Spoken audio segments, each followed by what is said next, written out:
El tornillo de tierra está conectado a través de un conductor de color verde que se extiende hasta una varilla de tierra enterrada en el suelo, creando una ruta alternativa para que la electricidad fluya de manera segura en caso de un fallo o un cortocircuito.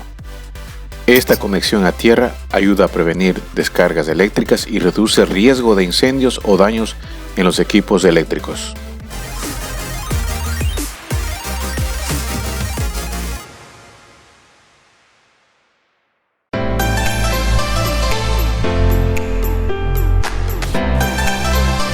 Pero antes les voy a indicar 3 maneras de conectar un tomacorriente. La primera es esta. La primera es por la parte de atrás. Tiene 4 hoyos pequeños. Usualmente es para cable número 14. Y se lo coloca aquí, se lo empuja. Se llama push in. Pero no es confiable. No es mi favorito. El segundo es este. Tiene esta manera de presión prácticamente. Tiene una plaquita ahí en esta parte. Si la ven, solo se la pone por la parte de atrás y se la aprieta. Pero tampoco es mi favorita. Se puede salir por la parte de atrás.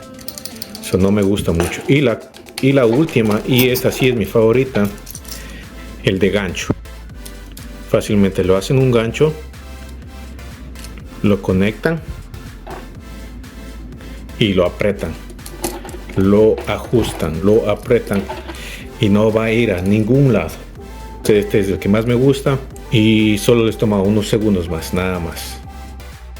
Continuando con el video, seguimos con la preparación del cable. Cortamos el cable, esto sí, mínimo 6 pulgadas desde la caja de largo, 6 pulgadas de largo en el cable. Luego continuamos y conectamos los cables. En este caso yo estoy empezando con el verde, luego lo voy a hacer con el blanco y al final lo voy a poner el negro apretándolo con el drill. Pero muy importante, no solo aprieten con el drill, también háganlo al final con un destornillador. Aprieten todos y cada uno de los tornillos y así va a estar mucho más seguro su conexión.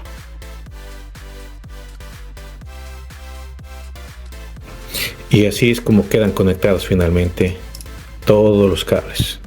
Como ven en el video, yo le puse tape. ¿Por qué le puse tape? Porque era una caja de metal. Y usualmente cuando son cajas de metal, yo le pongo un pedazo de tape eléctrico. Pero no es necesario, no es obligatorio, pero me gusta ponerlo así. Una vez que hayan seguido todos los pasos, aseguren los tornillos del tomacorriente a la caja, pongan la tapa y han terminado. Espero que este video les haya gustado, les haya sido de mucha información. No se olviden de comentar, presionar el botón de me gusta y sobre todo suscribirse, que con eso me ayudaría muchísimo. Hasta pronto, buena suerte y nos vemos en el próximo video. Chao.